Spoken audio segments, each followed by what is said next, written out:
Snow cut sideways through the morning, falling sharp and quiet, covering the town of Hollow Bend in white that didn't melt, only settled like silence. No horses moved, no doors opened, not even the wind chimes dared stir. Just the snow, falling like it had a memory of its own. Delaney sat on a bench outside the closed general store, hands pressed together, not from prayer. She hadn't prayed in 2 winters, but from habit. She wore a maroon dress, faded and cinched at the waist with string. The same one she buried her husband in. Her hair was barely held in a half braid, the rest tangled and forgotten. Snowflakes stuck in it without permission. The window behind her reflected a shape she no longer recognized. Someone who used to be invited places. Someone who used to smile. Her boots were worn through. The soles had stopped leaving marks weeks ago. She hadn't moved from the bench since dawn. People had stopped saying her name long before that. Now she was just the widow, the one who bled out a baby and bled out her welcome. A woman with too many funerals in her past to make folks feel comfortable. She didn't fight the silence anymore. Sometimes, silence was the only thing that didn't close its door. Crunch. She lifted her head. Then again, soft footsteps down the snowy road. 6 girls, walking in a crooked little line. Shawls patched from curtains. Coats too thin. Boots not made for snow. The oldest might have been 10. The youngest was 3, maybe less.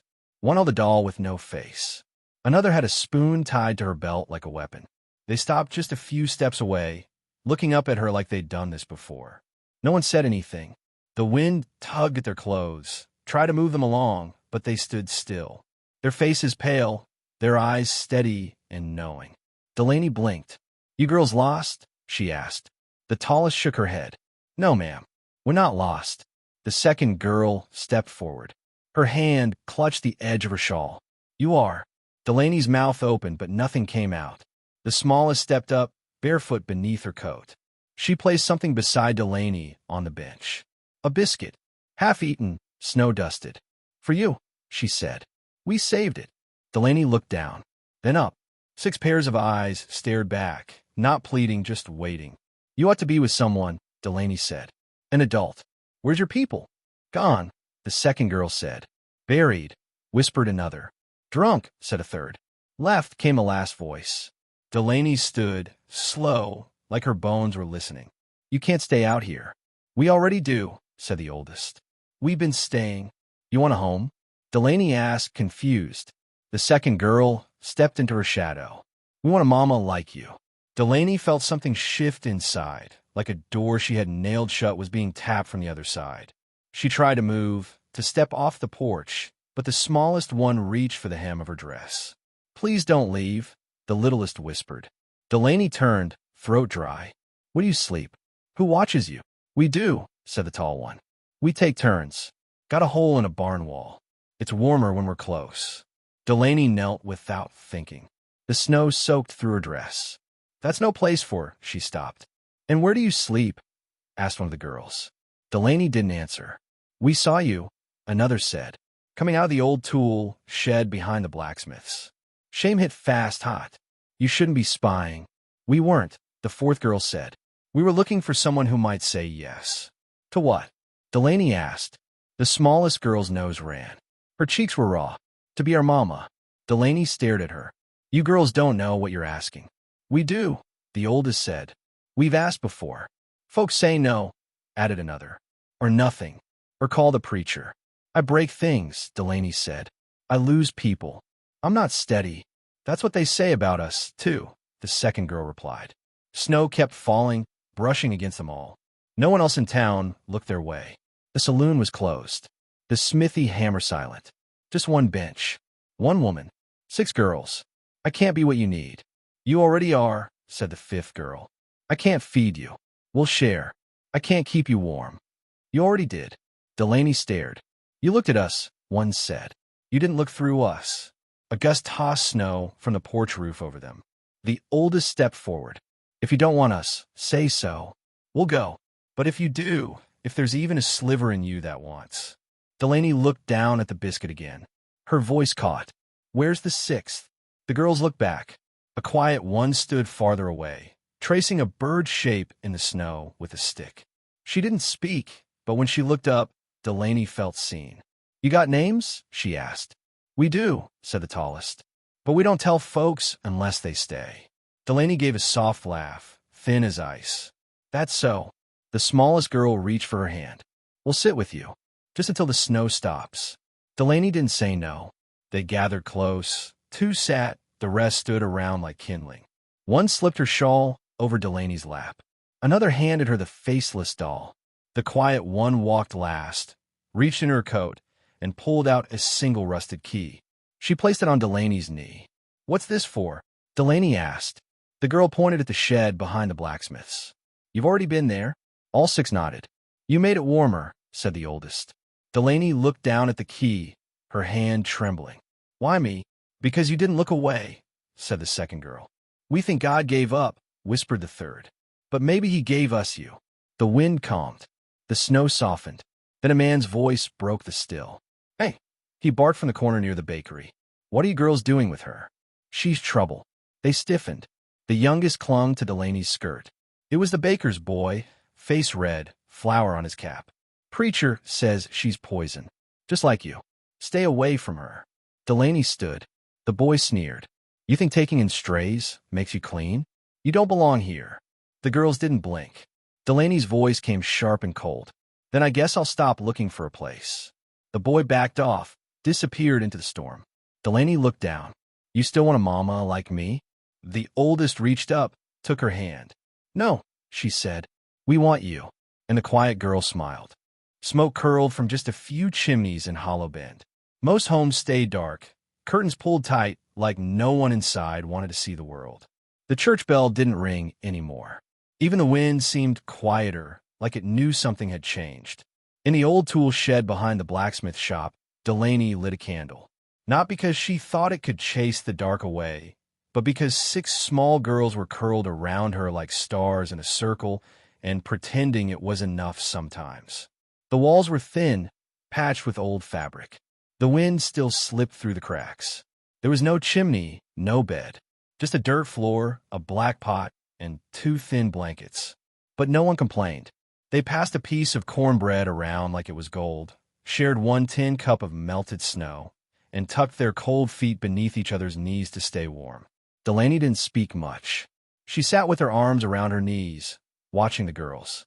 She had meant to say something clear, something with rules. But the words never came. Instead, she whispered, "Let's count names." The oldest girl straightened. "Only if you tell yours first." Delaney raised an eyebrow. "Thought you already knew." "We know what they call you," said another girl. "But we want your real name, the one you choose." Delaney paused, then nodded. "Just Delaney." "That's enough." The girls looked at each other and smiled like that meant something important. Then one by one, they gave their names, each said like a promise. Junie, calm and quiet. May, full of questions. Willa, who laughed too quickly. Nora, who always held the faceless doll. Tess, who wrapped her ribbon around her wrist like luck. And Ida, the quiet one, still watching, still silent. Delaney whispered their names again like a prayer.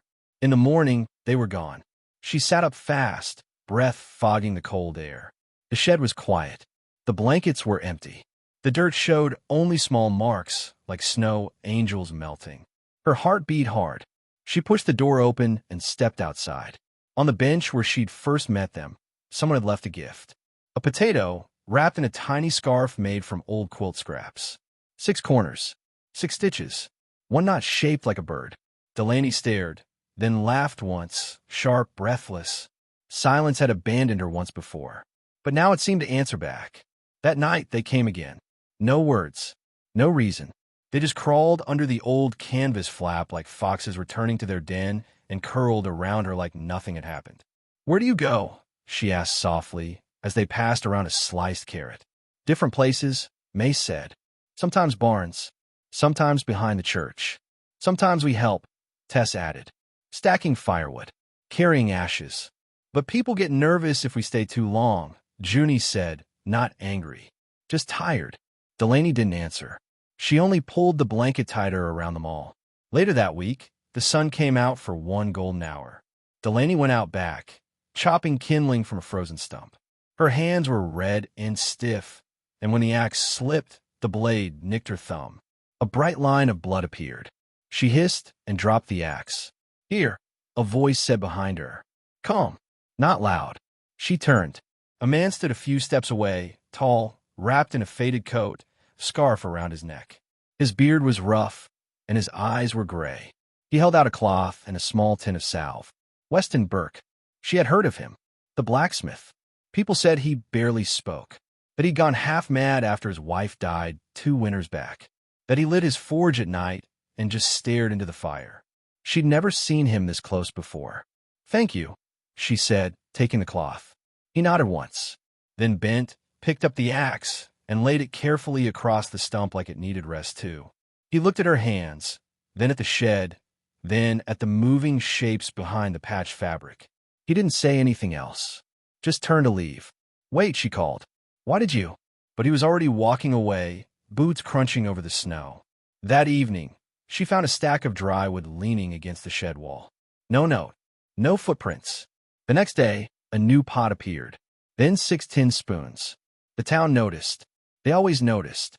A widow shouldn't have children hanging off her skirts.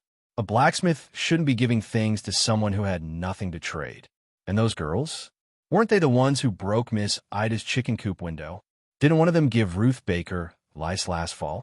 Delaney only walked the girls through town once. Nora had stepped on a nail and needed help. People stared. Doors closed. One woman crossed the street. Another muttered, "Ain't room for that many mistakes in one house." Delaney didn't answer, just poured water into a tin pail. The girls stood behind her in a line, holding hands. That night, Junie asked, "Should we leave?" Delaney stared into the candle's flame. "Is that what you do when people look at you like that?" "It's what we always done." Delaney's voice was low. "Then maybe we do something else." In the morning, someone had nailed a paper to the shed door. A church pamphlet. There are homes for orphans. Better than sin. No name. No surprise. Later that day, a man in a wool coat rode into town. He didn't speak to Delaney. Just looked at her, looked at the girls, and wrote in a little black book. That evening, she found May curled up in the corner of the shed, biting her thumb. "They're going to take us," she whispered. "They always do." Delaney pulled her close. "Not if I say no. They don't care what you say. They don't hear us. Just papers." Junie sat on the floor nearby, braiding Willa's hair. "We're not real to them," she said. "We're just a problem." Delaney looked around at the shed. The quilts. The dented pot. The girls. And for the first time in years, she felt something burn hot inside her. The same fire she'd buried after her baby died. She didn't swallow it this time. She gave it to the flame. That night, Delaney took out her old sewing kit. The thread was tangled, the needle bent, but her hands worked steady. She cut up flour sacks, lined them with wool scraps, and made coats. 6 small ones. Not perfect, but warm. She patched the girls' boots and fixed the holes in their socks. She didn't speak much, just worked, her jaw tight. When her fingers hurt, she kept going. She found an old Bible with half the pages torn and taught the girls to read from it. They took turns sounding out words, tracing letters with their fingers. Delaney braided their hair with bits of ribbon that Weston left beside the woodpile. He never knocked. He never stayed. Just left things and disappeared. One afternoon, a boy in town threw a clump of mud at Tess and yelled, "Your mama's a whore." Delaney didn't shout. She didn't cry. She wiped the mud from Tess's cheek, took her hand, and walked the girls right through the middle of town. Past the church. Past the bakery. Heads turned. Eyes followed. But she didn't stop. That night, the wind howled around the shed. The girls curled together under their quilts. Delaney sat near the door, listening. A small noise made her turn. Weston stood there again. This time, he carried something wrapped in canvas. He stepped forward, knelt, and opened it. Inside was a small iron stove. Not new, but cleaned, repaired. It still smelled of smoke and old grief. Delaney stared. Weston didn't look at her. He placed the stove inside, nodded once, and turned to go. "Why?" she asked. He paused, back to her. "Because they deserve fire." Then he left. Delaney looked at the stove. Junie came close and touched it gently. "It's warm." "Not yet," Delaney whispered. "But it will be." She lit just past midnight. Her hand shook, but the flame caught. Sparks rose like prayers. Ida, silent as always, moved closer and rested her head on Delaney's lap. One by one, the others did the same. Delaney sat there, still and full. She had once believed she was empty. But now, something inside her overflowed. "I'll fight," she whispered. Just then a sound. Not wind. Not steps. Paper. She opened the shed door. A letter had been nailed to the same post as the church pamphlet. She pulled it down. Read the neat writing. Summons for custodial inquiry. Party of 6 minors. Unfit guardian suspected. At the bottom, her name was printed. Delaney stood frozen. Behind her, the stove gave off soft heat. The girl slept, safe for now. In her hand, the law had said, "Not yours." Morning came slow. Frost covered the windows like lace. The girls stirred, stretching quiet. Delaney sat with a tin cup of melted snow and pine needles, staring at the flame. She hadn't touched the letter again, just folded it and slid it under her bedroll, where it could sleep with the rest of her fears. Ida sat beside her. She never asked questions, just watched. Junie was first to get up. "We should find flour," she said. "We're almost out," May added, pulling on her coat. Tess wrapped her feet in wool. "Maybe Weston has extra sacks at the forge." "No," Delaney said. They paused. She softened her voice. "Not today." She didn't explain. They didn't ask. But they went anyway. Not to beg, just to help. To look useful. Hollow Bend had never been kind to girls with nothing. Delaney stayed to clean the pot with ash and snow. Her hands worked, but her chest felt tight. The same kind of tight she'd felt before her baby was born. The kind that warned something was about to break. The girls returned at dusk. No flour. No coins. Just cold cheeks and silence. "What happened?" she asked. No one answered. They shook off their shawls and sat by the fire. Watched the flames like they might say something instead. Finally, Nora mumbled. A woman said Ida shouldn't be around decent people. Delaney looked up. What did she mean? "She meant cursed," Tess said flat. "She meant strange," Willa added. "She meant Ida don't talk.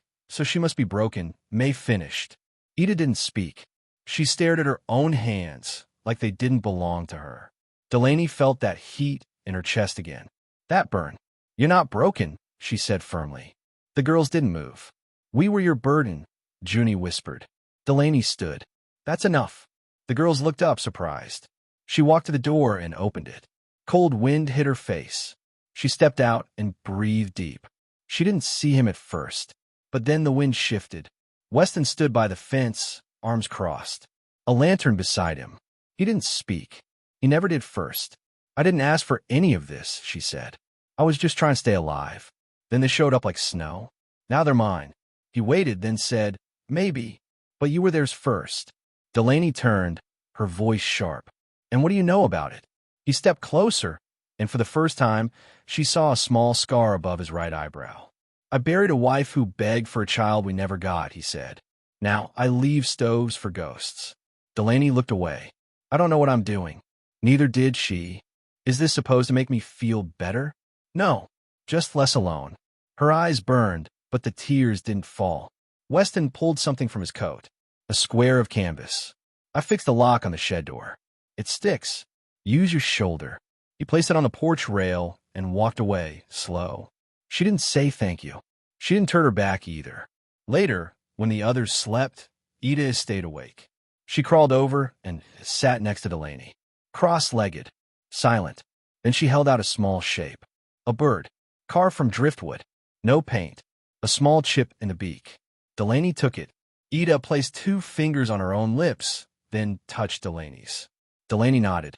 Some things didn't need to be said to be true. The next day brought bitter wind and more whispers. As the girls walked through town, a storekeeper muttered under his breath, "Raised wrong."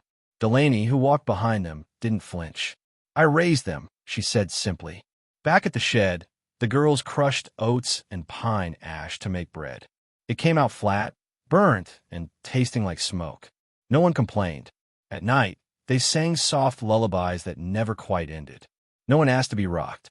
They curled up together like coins in a pocket, used to the tightness, used to each other. Delaney sat near the fire carving a second bird. Her hands weren't skilled. It came out rough and chipped, But that wasn't the point. Junie came up beside her, knees bent, quiet. You know they're coming, right? She asked. Delaney's hands paused. Who? The ones who say we don't belong here. Delaney looked at her, then set the carving down. They'll have to say it to my face. Junie's voice dropped. They will. The knock came just after sunrise the next day. Not angry, not rushed, just solid, like someone meant business. Delaney opened the shed door. A man stood there. Long brown coat, polished boots, a hat too clean for this town. Ma'am, he said, I'm from the county office. We're responding to a report. Behind her, the girls froze. Delaney stood square in the doorway. They're mine. That's not how this works. She didn't blink. It is now. He glanced behind her shoulder. We'll be back. With documents. You bring them, she said, but bring a priest too. Because I'll fight like hell. And bury what's left. His expression changed. Not anger. Not fear. Just surprise. Then, calculation. He tipped his hat. Good day. He walked off. Delaney shut the door and leaned against it, jaw clenched. We don't want to go, Nora whispered. Delaney crouched. Then we don't. But they'll take us, Willis said. Not if they don't find you. A pause. Where would we go? We'll ask. Delaney lifted the stove slightly, then pulled up the trap door beneath it. A small crawl space, once used for tools. She looked at Ida. Can you stay quiet? Ida nodded once. They won't take what they can't find, Delaney said. That night, she didn't sleep. She sat on the bench outside, watching the frozen road, waiting. The moon rose, full and heavy. Weston came again, but this time he didn't bring anything. He stood beside her, hands deep in his coat pockets. They'll come tomorrow, she said. He nodded. I don't know if I can stop them. Then let me. She looked at him, unsure. Why? He hesitated, then said, Because you don't run. You build. Delaney breathed out hard. We didn't build anything yet. He pulled something from his pocket and placed it in her palm. A nail, forged by hand, still warm. Start, he said, then turned and walked into the dark. Delaney sat with the nail in her hand for a long time. When she went back inside, the girls were still awake, eyes wide in the dim light. She placed the nail on top of the stove. They watched her. Tomorrow, she said softly, we begin. The first hammer's swing echoed like thunder against the barn wall. It was Tess who swung it, small, wiry Tess with a ribbon tied around her wrist. The nail bent. The wood resisted. But she tried again. This time it held. Delaney stood nearby, arms folded, watching. They gathered scraps of lumber, some from Weston's quiet offerings, some from the back of the old livery stable. Bent nails, uneven planks, a door with no knob. It wasn't much, but to them, it was enough. They called it the coop. No chickens had lived in it for years. Half the roof sagged. One wall leaned. But the bones were solid, and bones could be fixed. Junie marked beams with charcoal. Willa and May took turns with a dull handsaw. Ida carried boards one by one without a word. Nora trailed behind, doll in one hand, hammer in the other. They worked all day, hands blistered, cheeks red, laughter rising now and then like birds startled from the grass. Delaney didn't stop them. She stepped in only to hold the ladder, braid hair, or press a hand over a splinter. Her voice was soft but firm. Her eyes were warmer than they'd been in months. Inside the barn, the tool shed sat quiet now, like a shell they'd outgrown. The new place was theirs. Not borrowed, not hidden, built. By noon, the sky turned heavy with clouds. Wind picked up, and with it came the sound of boots. 2 sets. Hard. Slow. Behind them. Delaney turned before the girls noticed. The county man had returned. This time, he brought the sheriff. Neither smiled. Ms. Rose, the county man said, this is an illegal structure. Delaney didn't move. Neither were the girls. The sheriff stepped forward, hand resting on his belt. We've got orders. We'll be back with transport papers. You can't keep them. Junie straightened. May stepped in front of Nora. We're not crates, Willis said. Delaney raised her hand. Go inside. The girls hesitated, then obeyed. She turned back to the men. They have names, she said. You won't take them like freight. You can't hide behind feelings, the county man replied. The law doesn't bend to sorrow. No, she said, but it breaks when enough hands press back. The men didn't answer. They left with boots crunching like a clock counting down. That night, Delaney found the girls inside the frame of their new shelter. Blankets pulled up to their chins, eyes wide but dry. She knelt, one by one, brushed their hair, warmed their fingers. "It's ours," she whispered. "Even if they say it's not." May asked. Delaney didn't answer right away. "If they come again, do we run?" someone asked. The room went still. Then Ida's voice came, quiet but clear. "We stay. We fight." Delaney closed her eyes. She let those words fill the room. They weren't building just a roof. Not anymore. They were building something bigger. 2 days passed. No sign of the men. The coop took shape slowly. One wall still leaned a little. The door stuck when it rained. But it stood. They hung a curtain stitched from burlap and lace.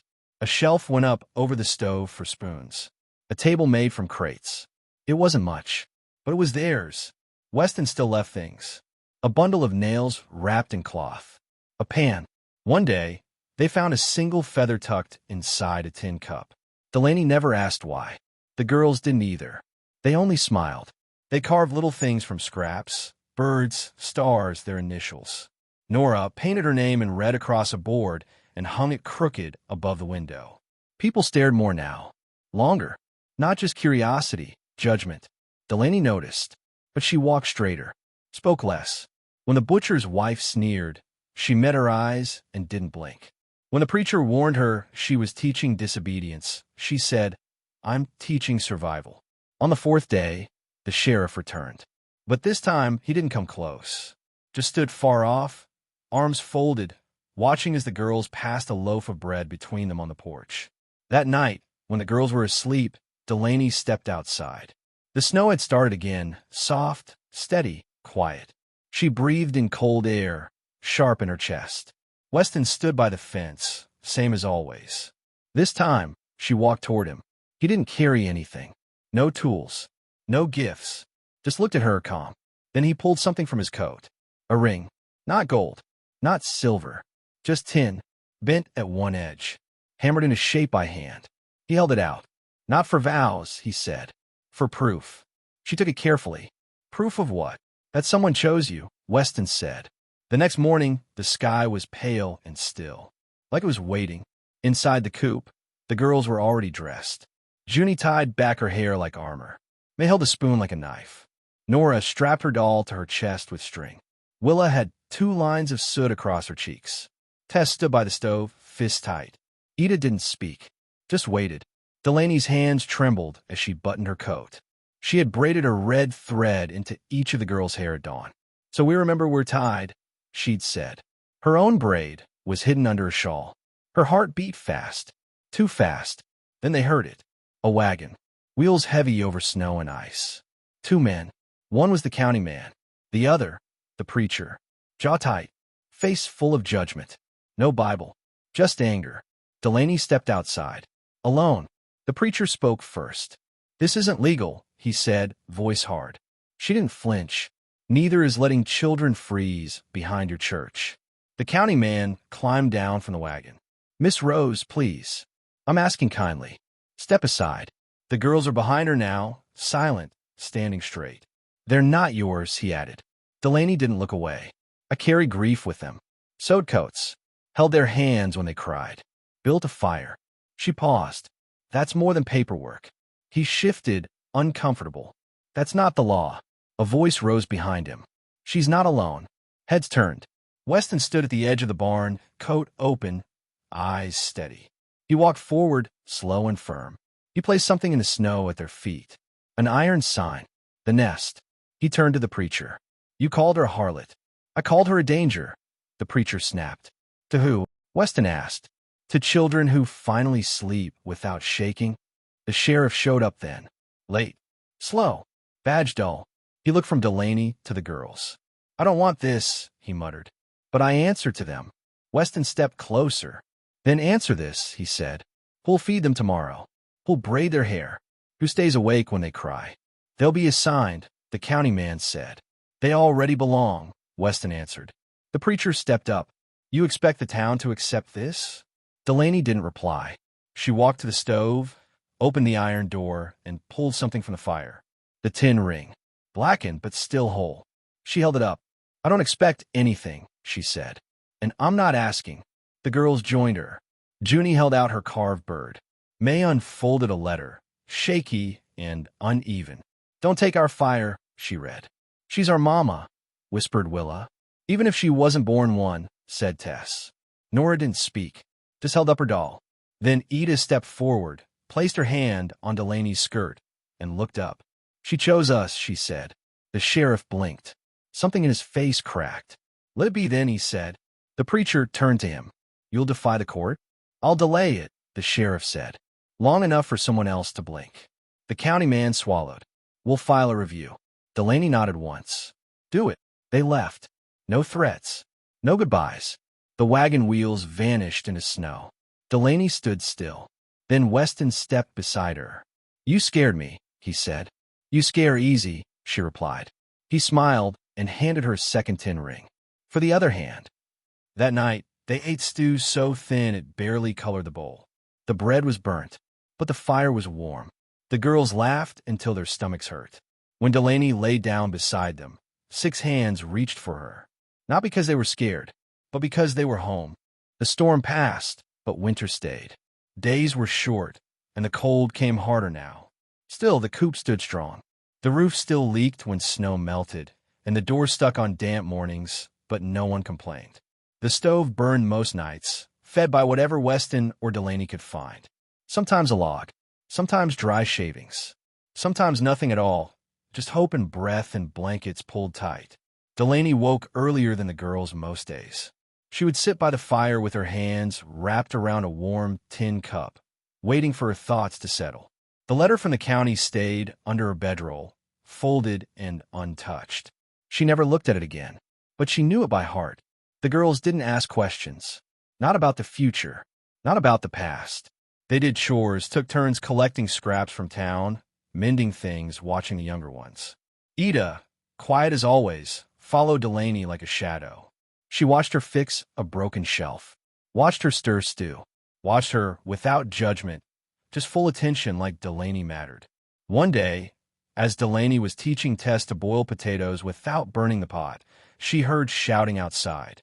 Not the cruel kind, just loud and clumsy. She opened the coop door and stepped outside.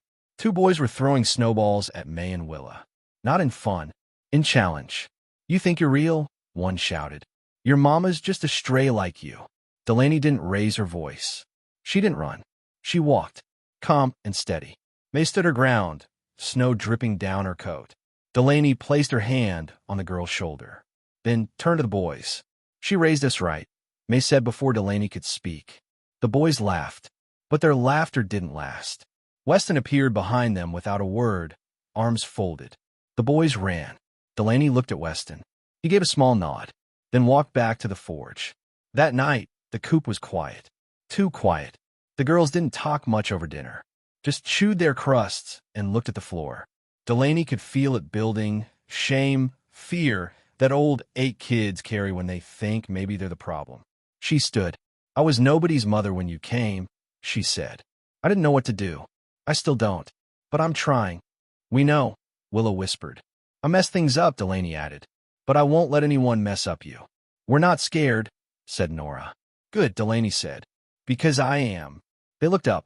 "I'm scared every day," she told them. "That someone will knock. That someone will say we can't stay. But I won't walk away. And if they try to take you—" She paused, breath tight. "I'll fight like I've never fought before." Junie reached for her hand. Delaney let her hold it. No more needed to be said. A few days later, Weston brought over something wrapped in a rag. Not a gift this time. A map.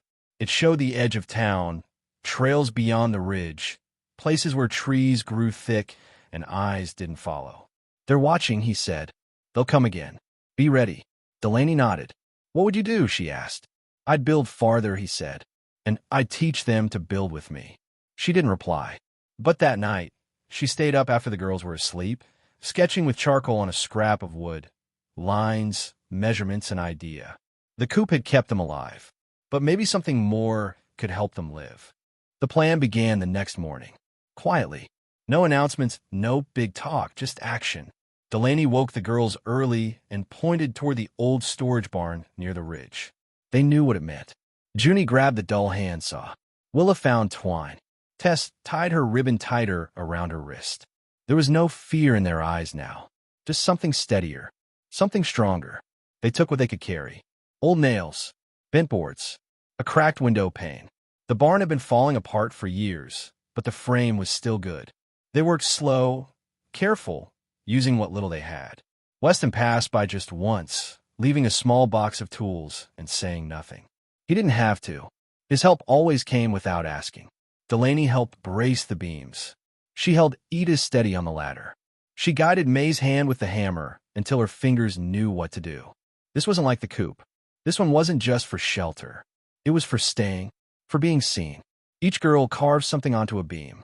Names, shapes, a date. Ida, still silent, drew a bird again. Same one as always. Perched, not flying. Watching.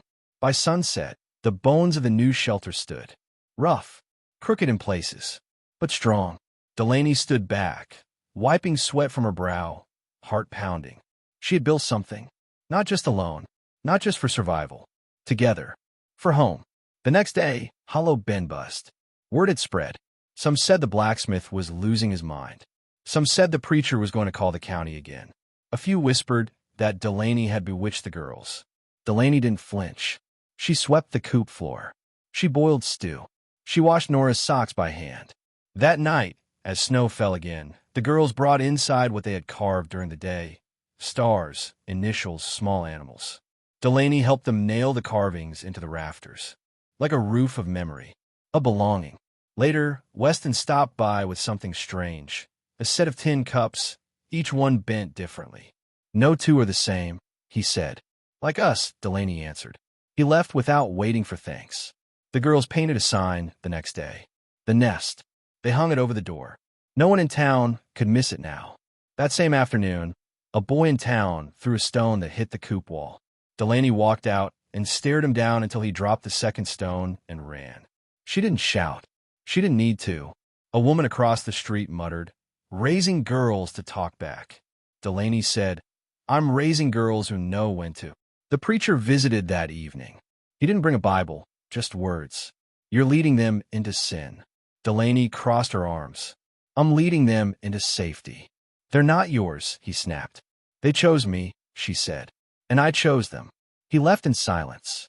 That night, the girls danced inside the new structure, barefoot on cold floors, their laughter warm. Delaney watched from the doorway, her hands curled around a steaming mug. Snow was piling again, soft as sleep. Weston arrived just before midnight. No words, just a smile, quiet and soft. He handed her a folded sheet of canvas. "For the roof," he said. Delaney nodded.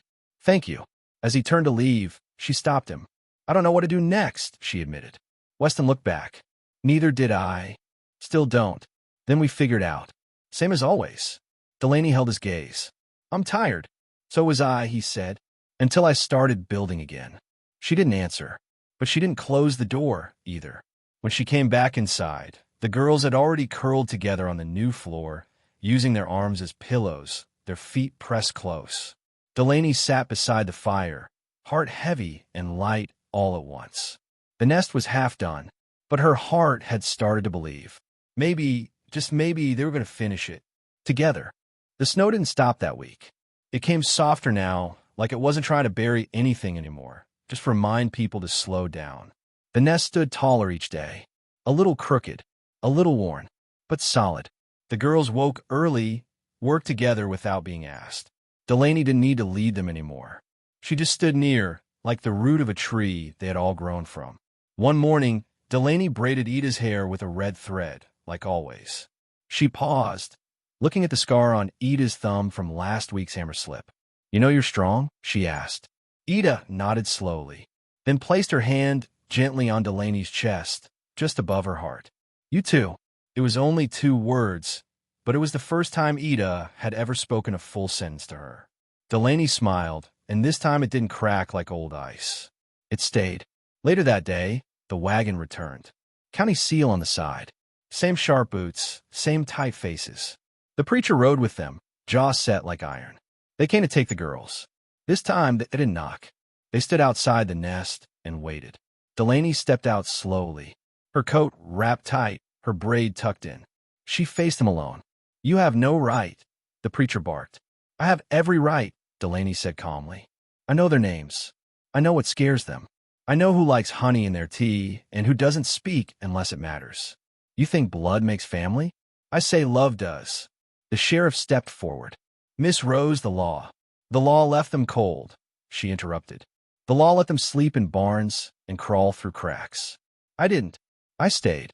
Weston stepped out from the shadows then, voice low but clear. "She built what this town never could. A home."